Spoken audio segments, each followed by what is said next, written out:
Hey people, Deeb here, the founder and creator and host of the RxPOSED podcast. Welcome in. Episode 2, I get a chance to talk to my former roommate, Drew Register. Drew is an awesome individual. I've known him for the past few years, and we got the opportunity to room together when we lived in Washington, D.C., and we're serving in our association management residencies back in the day. Drew brings a national perspective. He's worked for a national association for quite some time. He's a down to earth guy, and he gives some very important and interesting insights on topics that we talk about in this episode, like how do you go about breaking into a different style of work within the healthcare and pharmacy industry outside of maybe your typical jobs that most people maybe think of when they think of pharmacy. We talk about two really important topics and what he thinks are big challenges within pharmacy. I won't give away too much, but one of those includes a hot topic that a lot of people are talking about, including burnout. And we also talk about social media and what impact it's having on the public and on healthcare in general. So I think you're going to really enjoy this episode. I hope you enjoy the discussion between Drew and I. Thank you so much for your support. I really appreciate it. Let's get into the episode.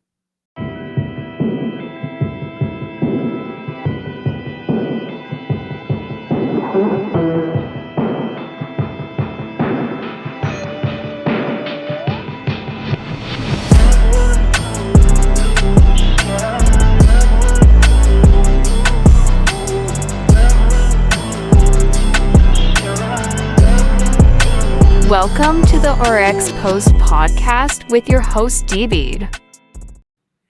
Drew, welcome in, my friend. We have a pretty interesting story, I think, to tell everybody at the start of this podcast. So this is actually our second take trying to film this. The last time we were about midway through, I think, and unexpectedly a tornado came through our neighborhood and shut all the power off at my house, knocked down a bunch of trees, and I think you were kind of just sitting here, waiting for me to come back on. And I never came back on. But here we are. We're trying to get through the episode this time. So welcome in, Drew. I really want to introduce you. But first, I would actually like you to tell people about yourself. And then I'll give people a little bit of background and the dirt that I know about Drew Register. But who is Drew Register? Why should they be listening today? Awesome. Well, first of all, I'm excited to be back. I feel like this is like the month-long podcast episode that I've been on. So I'm excited to officially try again. My name is Drew Register. I am born and raised in a small town in North Louisiana. This is a little bit embarrassing, but if you have seen the TV show Duck Dynasty, then you know my hometown. That kind of put us on the map, sadly. I went to pharmacy school in Louisiana as well, in that same little small town in North Louisiana, and went to University of Louisiana Monroe School of Pharmacy. And I think all throughout pharmacy school and even undergraduate as well, I was really involved in and passionate about organizations and associations. Almost to my detriment, I felt like that was more important than academics at some point, but I was really, passionate about the work that I would do in those organizations, making a difference in the community. I liked mentoring other students and things like that. So that sort of naturally led me down this path of association management, which is, my current career industry within pharmacy now.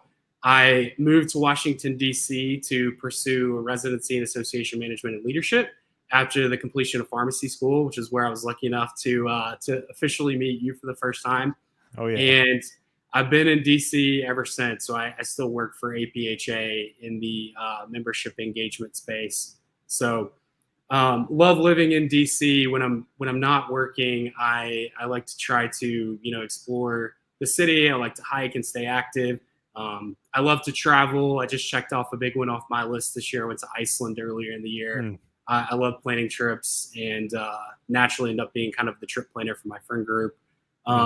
And then I would say another passionate area of mine is financial wellness. I actually took a real estate investing course last year that, I was really hoping to kind of get into that field, but, we'll see what happens with the housing market if I can ever become an official real estate investor. Hopefully, these interest rates will start to fall back down. But those are kind of the things that keep me busy, when I'm not working. That's really interesting. I actually didn't know that you were going to be buying and selling my next house for me, so I'll have to keep you in mind. But Yeah, yeah, how's the market up there? actually, it's pretty hot.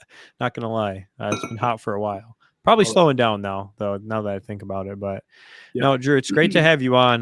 Like you had mentioned, we met through, I think it was through student organizations at first, but really, I think our postgraduate residencies where we lived together as roommates, didn't know each other going into it. I remember sending you that awkward message on Facebook Messenger being like, hey, Yeah. man, looking for a roommate. I wasn't sure if you were interested, but, DC is kind of expensive. So, I remember definitely, some great memories and good times living in DC for that year. And You were the uh, best option I had, so I'll remember that. So, but no, Drew, thanks for coming on. And, again, thank you for your patience with trying to get this down, given, all the things that have happened in yeah. between. So, I think one of the things that we've talked about, and that's unique to both of us, which hopefully people out there that are listening would find interesting, is opportunities in kind of the non-traditional pathway or career paths for Sure. pharmacists. So, you go to pharmacy school, you learn about the different options that you have. Maybe you do some different types of rotations, etc. And the non-traditional career path is really not one I think that's really focused on, or really wasn't focused on when maybe we were in school. But both of us have that in Yeah, common. We both true. taken the non-traditional pathway. So, can you talk a little bit about the opportunities that you see for pharmacists, or maybe even other healthcare professionals that are kind of in this non-traditional pathway? What do you think are some of those opportunities that are out there? Sure, that's a great question. We have a lot of students that rotate through APHA, and obviously their interests kind of lie in the non-traditional sectors. So it's an area that I'm not only interested in, but have been exposed to a lot. I Hmm. would say one of the coolest things about working for a large association in pharmacy is the exposure that we get to the non-traditional sector. We Mm, either work with or interface with so many of these different companies or positions or roles, hmm. in this space. So obviously you have opportunities at the association level themselves, Mm, which really used to primarily be national, but now, I think at least 5 or 6 of the state orgs have residency programs, and many of the states employ pharmacists as well. hmm. Um, there's health quality organizations. I think there's tons of opportunities across the pharmaceutical industry, whether Yeah, it's medical affairs, patient advocacy, yeah. clinical research and development. Depending on what your interests are, there's a lot of different opportunities there. Hmm. In DC, my head always goes to sort of the legislative roles that are more Hmm. focused maybe on health policy and reform, Yeah. and then also those regulatory affairs positions, where you're either working with the FDA or some other public-facing agency. Yep. I think jobs in that space are really cool. And then there's also just a lot of things in the tech and entrepreneurial space. Mm. There's tech companies that may interface with different EHRs, Mhm. or provide some sort of clinical service or solution. And then in Yeah. the entrepreneur space, we talk about this a lot at APHA, where we introduce our members to, there's a lot of pharmacists who have been fortunate enough to actually, quit their daily 9 to 5, Hmm. and they're now monetizing their clinical expertise in some form or fashion. So Hmm. think about medical writing, financial planning for pharmacists. Yeah. There's software developers, digital therapeutics, even coaches, things like that. So Mhm. I think as students, or even young pharmacists start to really think what they're passionate about, and Yeah. what they're good at, you can do a lot by becoming as self-aware as possible, and thinking where do you want to be in 10 years, and how can you monetize some of those skills. Yeah, you brought up a lot of really good examples. The tech industry is definitely one that is interesting. That people who are trying to do their own business, or like Yeah. you said, take some of their expertise and turn that into their own maybe consulting business. I know there's people out there who have been, doing medical writing, books, Yeah. podcasts. I mean, all sorts of stuff that are kind of. I think Content. some of them maybe are more side hustle type stuff, but there's definitely individuals out there who have made those into careers.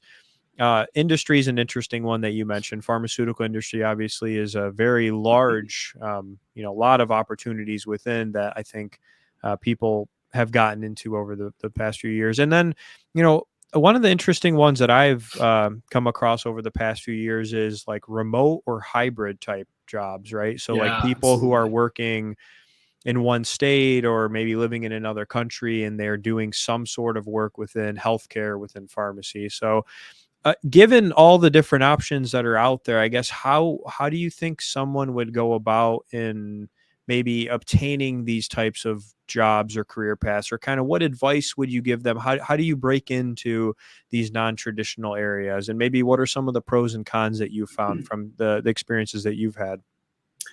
I think it's so critical that you either be a connector or a contributor. Hmm. I remember reading an article years ago on LinkedIn, and it was talking about the law of reciprocity, and basically Hmm. that just talks about the human psychology of the urge to do something in return. So Mm-hmm. if Yeah. somebody's done something nice to help you out, like obviously you're going to feel inclined, sort of like you have a debt to pay back. Yeah. So when I meet people, I try to give them something or provide some sort of value. Mm-hmm. And in fact, like every situation I can think of where a friend or colleague has recently transitioned jobs, Mm-hmm. the people that come to my head, it's because they had some sort of either internal connection with that Mm-hmm. company, or they had someone who was able to recommend them, like, hey, I think you would be a good fit for this, like I Ah. know the hiring manager. So you realize like how important it is to really keep an active network and Mm-hmm. make sure that you are either serving as a connector or contributor when times like career change roll about. Yeah. So really making sure that you have individuals that are within your circle that are friends, colleagues, etc., and staying in touch with those individuals. And one thing that I think I like about what you said, but I would add on to, is how do you add value to that relationship, right? Yeah, Like there's absolutely. individuals out there who are looking for certain things or might be benefiting from certain, whatever it is in the relationship. How do you bring that value to that individual or that group of people, and really thinking about that as well? But Drew, how do you make sure that it's not superficial, because it's really easy to get into that transactional, I do something Yeah. for you, you do something for me, reciprocation. How do you make sure it's more genuine?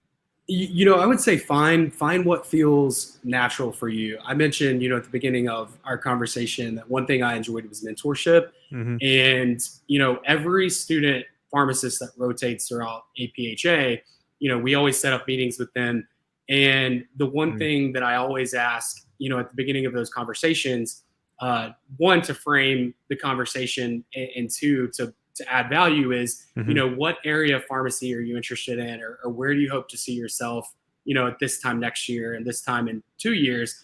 And the reason that I ask that is because I feel like I have a pretty expansive network. A lot of these students are interested in the non-traditional sector, and I Hmm. ask because I want to be a connector. I want to if they tell me that they're interested in working for a PBM, I can say, hey, I have this amazing contact, Hmm. and she's been with this company for 10 years. I Yeah. want to be able to provide them with something of value and say, hey, like, here's somebody that you should talk to, because they Mm. can either help you as you are getting ready to apply for residency, Right. or they can give you advice on what it's like to actually work in the day-to-day of that market. So for me, that feels very organic and natural, Mm. and it feels good, and I love um, I'm at a place in my career where I'm very satisfied, and so Hmm. it's fulfilling for me to help students really kind of chart their course and figure out where they want to land. Yeah. But I would say do what feels good and natural, and doesn't feel forced. Sometimes I'll get these like Yeah. really kitschy like salesy connection messages on LinkedIn. I'm Yeah. like, I click on their profile and I see, they are the sales manager of blah, blah, blah. And I'm like, all right, I see what this connection is about. And so it Yeah. doesn't feel organic. And I think people are smart enough to read between the lines and figure that out.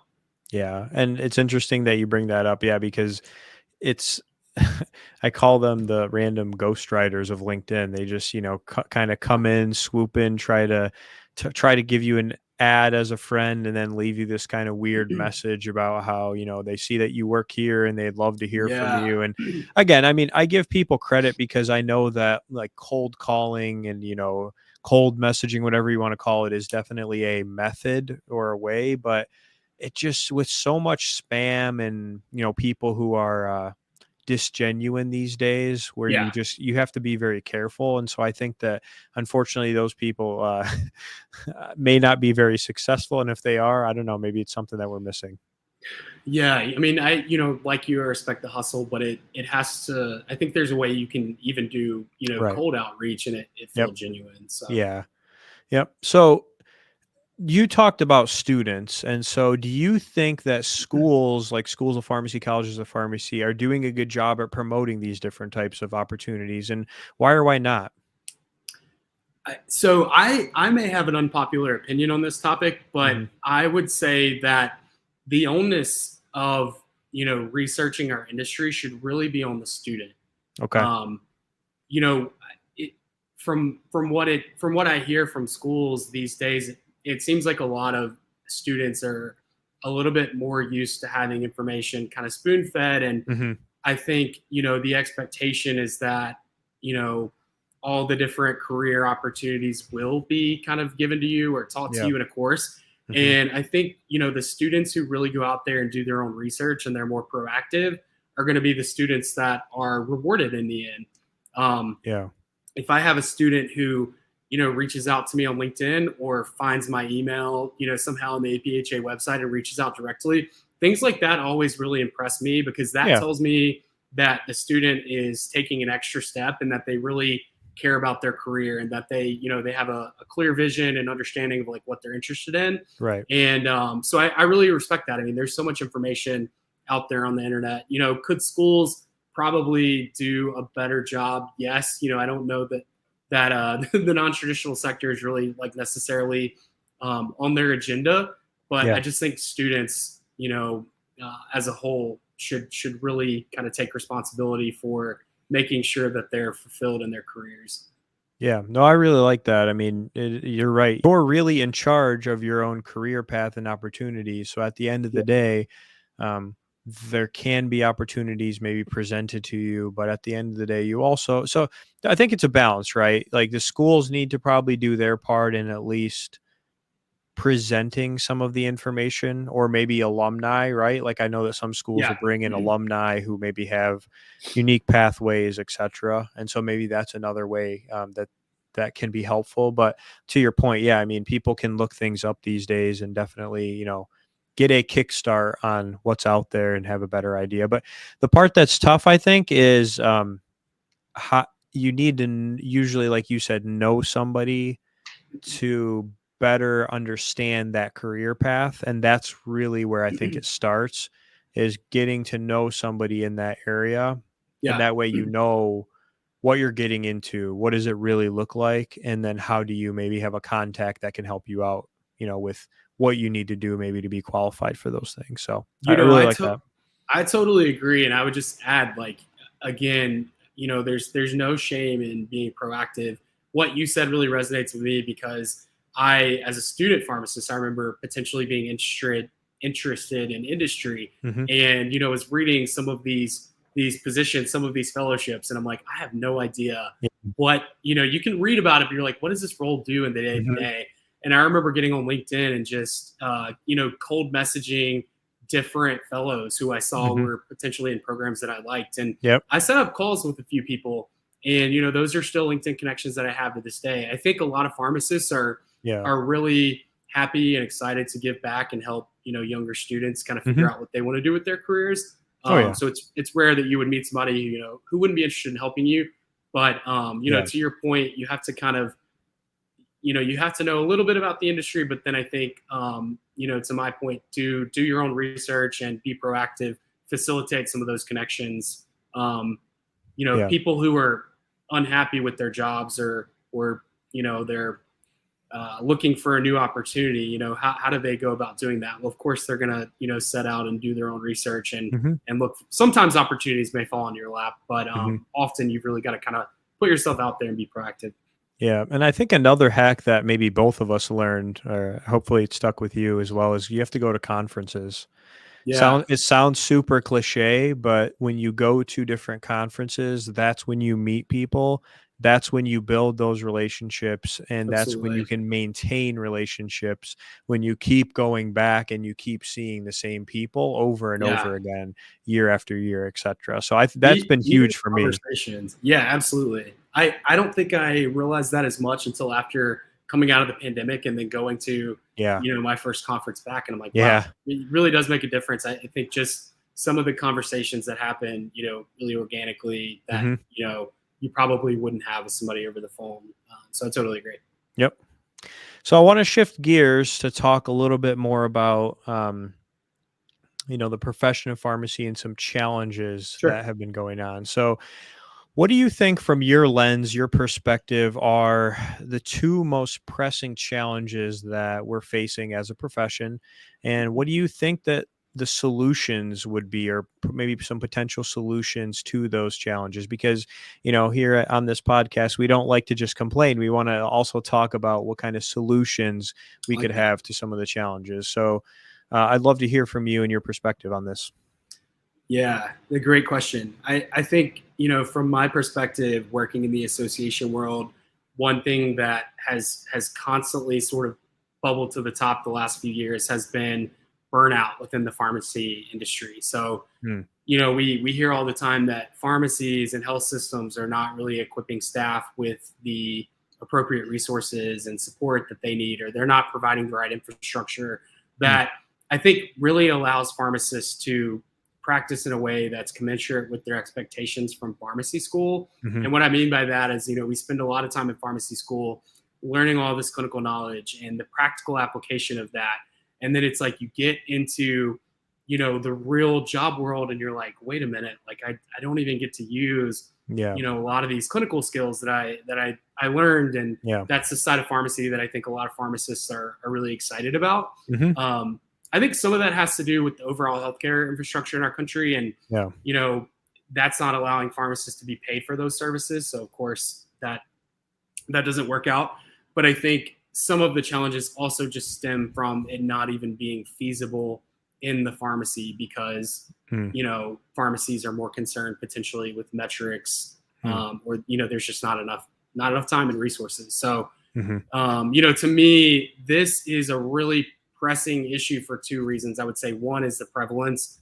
Um, I read a survey that UIC did during the pandemic at some point, but they said 9 out of 10 pharmacists were Hmm. burnt out based on their research. And then I think two, the severity of that is that we know from different studies associated with burnout.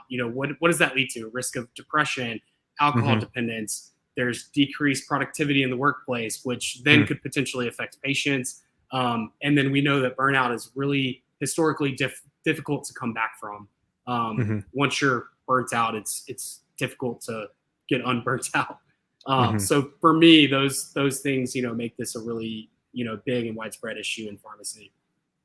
So, what do you think is the approach? How do we go about solving this as a profession?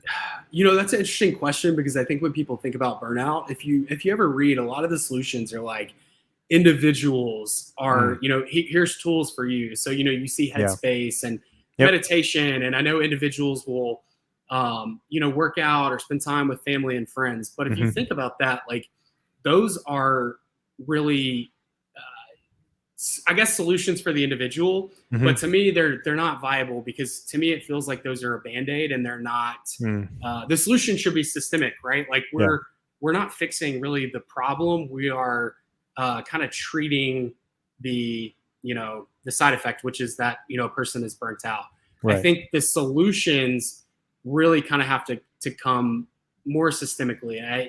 There's a few things. So you Hmm. know I'll wear my APHA hat for a second. We have the pharmacy workplace and well-being reporting tool, and Hmm. that's an anonymous tool where pharmacists can go and share their experiences. And you have to be optimistic. And I know sometimes you're like, oh, what is the point of doing things like that? I think you have to be optimistic Yeah. and know that you are contributing to the greater good. Hopefully the powers that be will take the insights that are garnered from that sort of work and be able to take it to the top and make Yeah. change. I think, what really stands out to me is probably more feasible is the state boards of pharmacy. When we think about change, a lot of times it happens much more rapidly at the state level than it does at the national level. So Yeah. state boards need to research and evaluate staffing policies. What are the administrative policies of other states that are working, and how can we create a safe infrastructure for our pharmacists so that they can take care of the patients in this state? I think that's really important. And then I think the national associations and the state associations, we have so much responsibility in this. We've been pushing for payment reform for years, but I think we've got to continue to navigate that and continue to push so that pharmacies aren't continuing to rely on this broken payment system to keep their doors open, because it's just not going to happen. So I think those are really important. And I think people sometimes can be a little bit jaded, even myself at times. I'm like, man, I've been working here in this association space for years, and we haven't seen change. But you have to remember that it really takes, it can take a lot of time. But any progress is a victory. Yeah. So there's a couple things that I want to follow up on, because I think you made some definitely some interesting points and some things that I'd like to explore a little bit further. So, obviously the topic of burnout, right? It's something that's been thrown around. It's, I think, one of those, I'm going to call it a buzzword, just because I feel like a lot of people do use the term. And sometimes they use it appropriately, sometimes they don't. So that's why I'm calling it a buzzword. So, obviously this topic is something that is not new. It's something that has been discussed over the past few years. It seems like maybe more prevalent the last 5 to 10 years or so, I would say, is definitely, especially with COVID and pandemic, etc. So, I mean, where do you think this stems from? Because pharmacies have been operating or doing, and I'm talking about all types of pharmacies, right? Any type of pharmacy that serves patients. Like, pharmacies have been operating for a long time. They've changed their operations. They've altered how they do things. Like, is this just something that's a societal side effect of generations that's happening? Or is it really something that's stemming from social media and, people having more of a voice to be able to say certain things publicly? Like, it's not like we just flipped a switch, right? And suddenly pharmacy was a stressful environment to work in. Like, pharmacy has been a stressful environment to work in for quite some time. I don't think that that's new, but where do you think it stems from? Like, what do you think are the confounding factors here?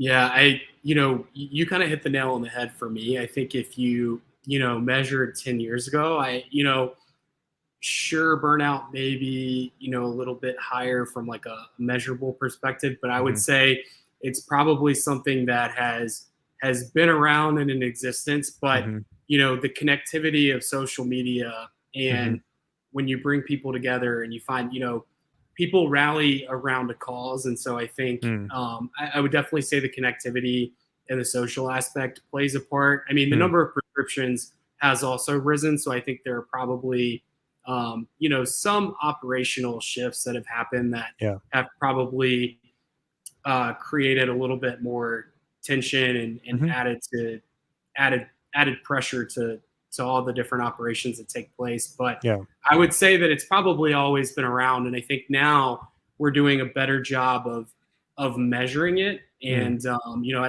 we didn't used to have tools that captured anonymous feedback, and we didn't used to have full-scale research studies measuring burnout in across the different medical professions. So I think that all kind of makes it a little bit more apparent and visible. Okay. So then, another follow-up that I have is the measurement piece, right? Like the data. It's a subjective topic to an extent, right? Because if you put one person in a work environment and put a completely different person in the same work environment, with the same resources, they could have completely different experiences, right? That's the subjectivity that I think is tough, that is a little bit challenging to measure, because you can use tools like surveys, and like you had mentioned, there's a couple tools out there like surveys and Yeah. things that you can submit anonymously, kind of like how are you feeling, what are what are you on a day-to-day experiencing, right? So those are more of I think it's a subjective type of measurement. Yeah. I think the challenge, and I'd be curious to hear your thoughts on this, is like how do we objectively measure this, right? Because it's very hard to, like, let me give you a good example. If somebody comes out with a product and they put it on Amazon for sale, I'll give you a generic example. You look at the reviews, right? And that gives you an idea of what people think about that product, right? They try to kind of give you Absolutely. their viewpoint on the product, etc. Well, you know, to people that tend to go and leave reviews, or I would say people that tend to go and speak up, etc., are either people that have good experiences usually, or Hmm. people that have bad experiences. But there's a lot of people that are in the middle that don't leave reviews or are not going to speak up. And so, what do you think? Do you think that there are a minority of people who are having a bad experience and they're speaking up, and the people in the middle are kind of just so, and then there's people that are actually having good experiences working in pharmacy and they're maybe speaking up but maybe not as much? Like, what's going on with that, when we look at our measurement systems and some of the things that we've been trying? Yeah, those are all great points.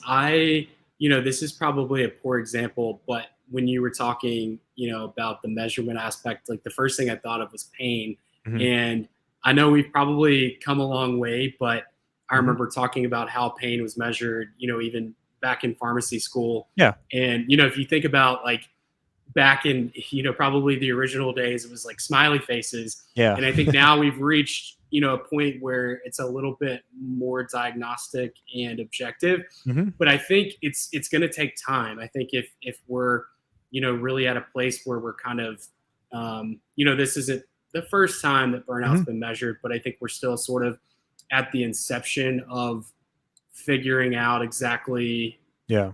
how to clinically measure burnout. I think Hmm. it's going to take time, and we're going to have to collect more data to really refine that process. Yeah. To your other point, though, I I don't feel like it's necessarily a minority. From being connected in the pharmacy industry, and Hmm. one of the advantages of working in the association world is that Yeah. you're sort of globally connected with Hmm. people from all aspects of the industry. And so Hmm. I have heard that more pharmacists are leaving their jobs Hmm. these days, or even retiring earlier, whereas that didn't happen in the past. And so I think that's indicative of the fact that this is a real problem. Hmm. And even though we may not have the answers right away today, or we may not have the exact measurements, I think it's just Yeah. important to start having the conversations, and Yeah. really for employers to be receptive to the fact that, hey, your employees are struggling, and if Hmm. they're struggling, then patients are going to suffer. Yeah. And I think we've seen that. So Yeah. I think if one patient is harmed, that's one too many, and we've seen that happen, and that's where we're at. Yeah, no, of course. I definitely can see your viewpoint there. And I think that that's what you made, a very good point. We're at the beginning of trying to measure something that's pretty subjective. And so that's, I think, the tough part, right? Is trying to make It's tricky. changes, or meaningful changes, or the right changes, based on tools and data and stuff like that, that's not all the way there. I know that it's trying to get there. I know that it's a start, but I think that we need to be investing time into that as well, right? I think Yeah, that maybe absolutely. everybody hopefully can agree that if we can do a better job at measuring, we can do a better job at getting tools and things to try to understand this thing, that we can do a better job with solutions. And really, like you said, making sure that people are being taken care of, they're not struggling and they're able to take care of the patients that they're serving, because those are ultimately the people that are also at the back end of, people who are struggling out there Yeah, with it. But I think we can all I agree that, agree. that healthcare and pharmacy is no joke. I mean, I never went into pharmacy, and I'm sure people 10, 20 years ago didn't go into pharmacy thinking that it was just going to be an absolute joke of a career. Like, we are professionals. I mean, Yeah. it's not an easy profession. I think no matter what, no matter who you are, like And it's it's not a tough isolated job. to just pharmacy too. We see Right. this happening in the healthcare space. Yeah. So Oh it's yeah. the healthcare system as a whole, I think, has a lot of work to do, and Yeah. that's opportunity. Pharmacy can collaborate with medical schools that are doing research in this space, and so Hmm. hopefully, as a entire healthcare system, we can come together and figure this thing out. Yeah. So I gave you a chance to answer for two pressing challenges. I think we spent a pretty good amount of time on that Yeah, topic. So if you're good with that, we can keep moving forward, because I do have a couple things here that I yeah, think are going to be. it's almost as big as two issues. So Yeah, I was it going to makes say we could sense. talk about that one, for hours probably. So this next part is called making headlines. So Okay. what we're going to do is I'll pull a couple of hot topics that are Okay. somewhere on the internet, usually somewhere like Twitter, or formerly Twitter, now known as X, Reddit, Yeah. etc. I try to find different topics and kind of have you react to them, and we can kind of have a general conversation about it. So the first one that I have here, which I'll display on the screen for anyone out there, is it's an article called "Patients, Pharmacists Do Not Need to See Generative AI to Understand Its Potential in Pharmacy." Now, we're not going to focus in on just everything that's in this topic. I will post the Okay. link for people if they're interested in reading up on it. But I'm more interested in hearing your thoughts on what is the impact that you think that AI is going to have within pharmacy and within healthcare. Yeah. Oh, I love this topic. This is so interesting.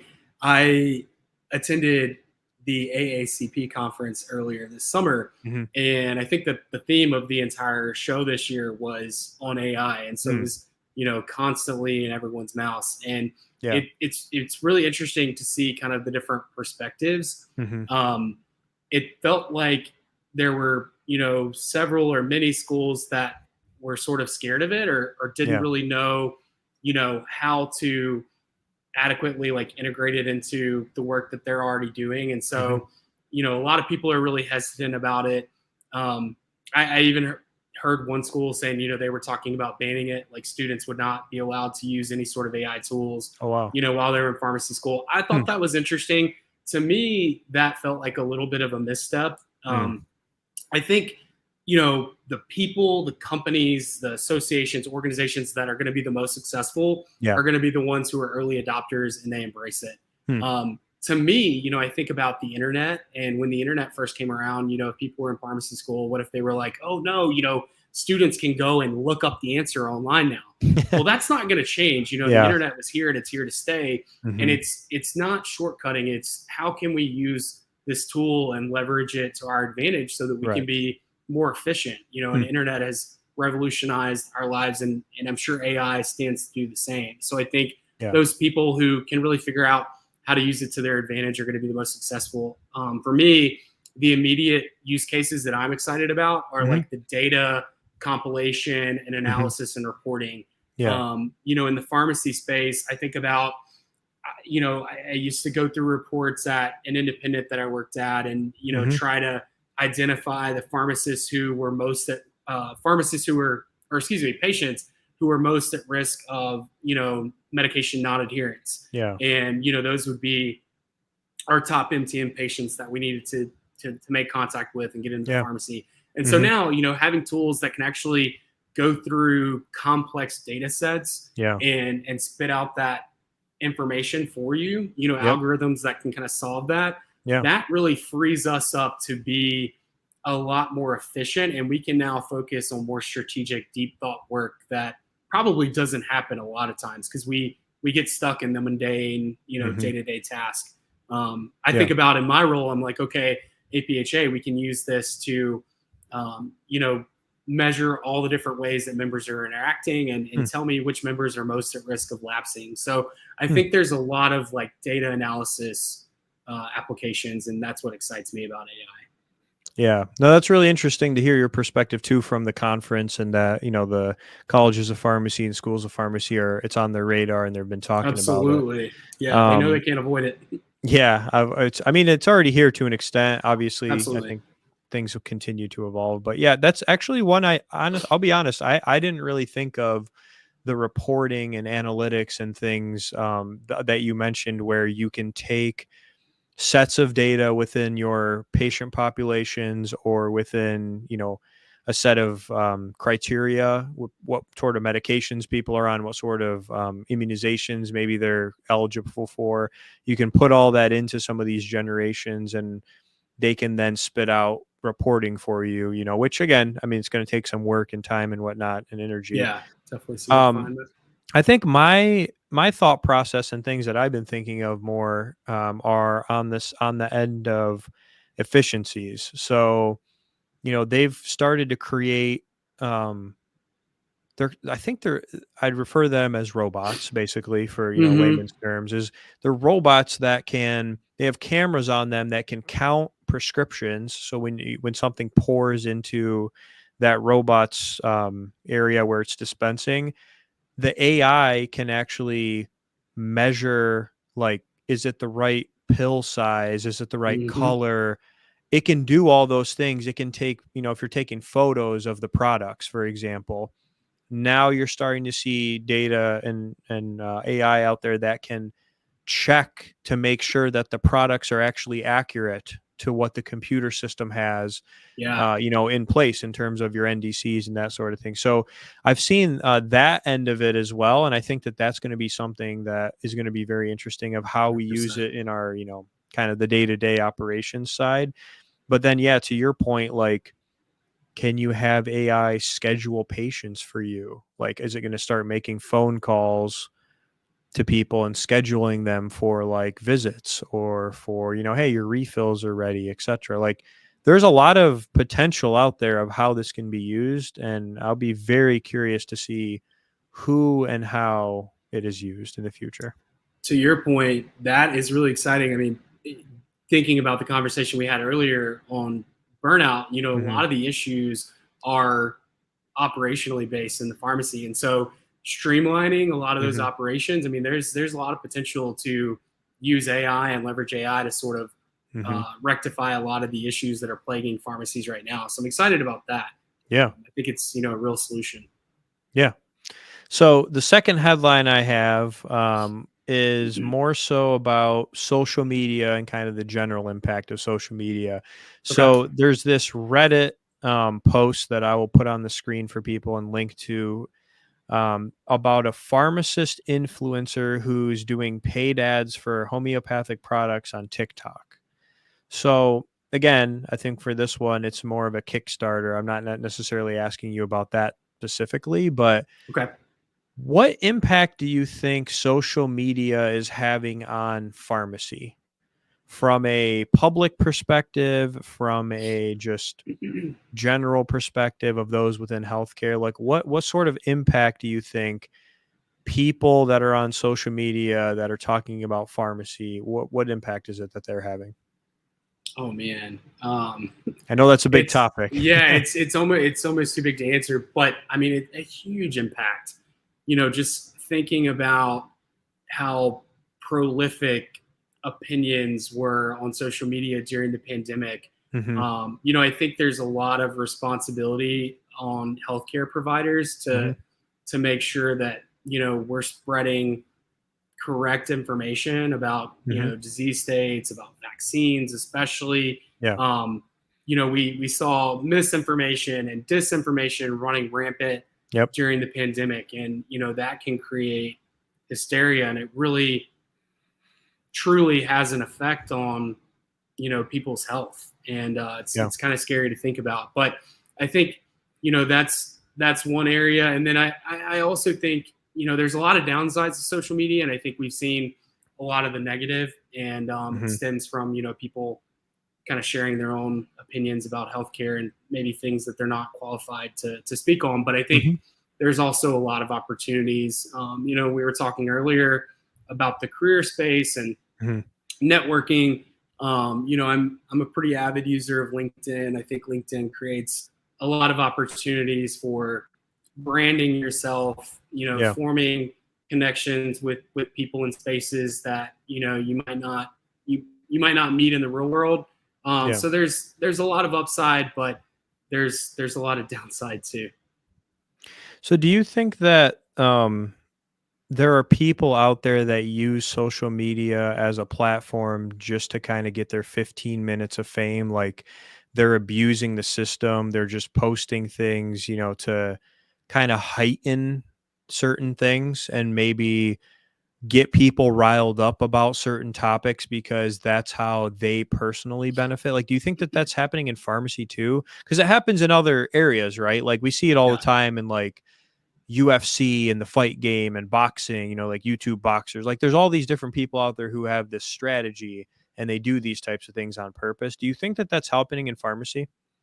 Yeah, sure. I mean, I don't think pharmacy is any different from any other industry in the sense that we're not going to be able to avoid those sorts of things happening. I mean, Yeah. I think your article kind of points to someone who's posting about or promoting products that for there's some sort of like financial incentive involved there, right? And Hmm. so when you see that, I mean, even if somebody's promoting any product on TikTok, you have to Hmm. think like now when it says paid partnership or some sort of promotion, like Yeah. is this genuine? And so Right. constantly advertising is just changing, as a complete whole. Like TikTok Hmm. has kind of taken over the world with TikTok Shop, and Yep. they have I'm sure a wealth of data on consumers and Yeah. their purchasing habits, and that's why they launched the shop, right? Yep. So it is a little bit scary because there's always going to be like disingenuous characters. Hmm. Um, and I don't think we're different from any other industry in that regard. So Yeah. it's definitely happening in pharmacy. However, I do think there's a space for pharmacists to actually be influencers and help Yeah. patients make decisions, especially when it comes to like choosing the right OTC product. And for mothers with children, there's so many different Hmm. specifications when it comes to the OTC products you can give your kids, and so Yeah. things like that, like you can really stand to be sort of a difference maker Hmm. in the marketplace. And if you're doing things like that, I think you're going to get noticed for the right reasons, and there's still Yeah. opportunities for you to be an influencer and get paid for your content or reach, but Yeah. do it in a genuine way. Yeah, and you're right. There's definitely good examples of people who are, like you said, providing knowledge, education about products and things like Absolutely. that. And those are, the ones that I think are actually helping individuals out there Yeah. as they, walk down their OTC aisles and there's 1,000 different things and whatnot. So I there's definitely good know. examples. There's always good and bad players, but I was Yeah. just kind of curious to hear your take. So we've come to the segment, Drew, that's called the hot seat. This is actually my favorite part of the podcast, where I get to fire off 5 questions to you quickly. The goal is for you to try to answer as quick as you can with just 1 or 2 words if you can. Don't put too much thought. The whole point of it is to be quick, keep you on your toes, and have a little bit of fun with it. It's going to be a mixture of questions. So some of them will be more fun, some of them will be a little bit more serious. So, Drew, are you ready for the hot seat? I think so. All right, here we go. What's your favorite TV show you are currently watching? I watched The Last of Us on HBO recently. That fire TV show, amazing. All right. Would Anything you HBO does. Yes, I love the zombie or the fungus zombies, whatever you want to call Yeah. them. Would you advise students in high school to go into pharmacy as a career path? I would advise students to do as much self-discovery as they can and determine, if it makes sense for them. Take personality quizzes, you know, figure career aptitude tests, things like that. Like figure out if it's a good fit. Will LSU beat Alabama in college football this year? Oh man, it's funny because I'm thinking about if we had actually finished this podcast like a month ago, I might have said optimistically yes, but after seeing 3 weeks of them play, no. All right. Should pharmacists be able to independently prescribe medications? in situations where they're qualified to do so and they have the appropriate education, training, and experiences, yes, and they're empowering. Would you rather be stranded on a beach or on a mountain? Beach or mountain? I'm gonna say mountains for better survival odds. I'm just thinking there's more life support there, I think. All right, Drew, it's official. You're off the hot seat. Awesome. Hope you had a little bit of fun there. So, LSU Drew, question threw me for a ringer. yeah, I try to mix in, things that I know about the guests as well. I know you're definitely a fan of different sports, so I tried to throw one in there from your home state. So, Drew, where can people find you if they want to connect with you or learn more about you? Sure. Yeah, I would definitely say that I am most active and easily found on LinkedIn. So my username is Drew Reg. So I'd love to connect with anyone who's listening to the podcast on LinkedIn. And I can also share any of your social media pages, etc., in the description as well for people, just in case you want to connect with them as well. So, final question, Drew: in your journey as a professional, what do you think's been the most significant lesson that you've learned, and what advice would you give to others who aspire to make a positive impact? Oh my gosh. My advice would be say yes and take chances. There have been, opportunities where, I've had chances to do things and my natural tendency is to play it safe. And I think that's probably the same for a lot of folks, right? Like it's easier to stay in our comfort zone and, we know what that feels like and we're scared of what it feels like in the discomfort zone. But when you have opportunities to do unique things or things that maybe make you feel a little bit uncomfortable, say yes and take those chances because it can lead to really great career moments. It can lead to new connections and exciting things. And so I wish I had said yes more sooner. So, don't be afraid to say yes. I like it. Yeah. Well, Drew, thank you. It's been a pleasure to chat with you today. I really loved hearing your perspectives and talking about a lot of different topics that we covered in the span of just under an hour here. So, Drew, thank you so much for coming on the RxPOSED podcast. Pleasure. Anytime, my friend. Thank you for listening to the RxPOSED podcast. Please like, subscribe, and share to help support additional interviews and guests.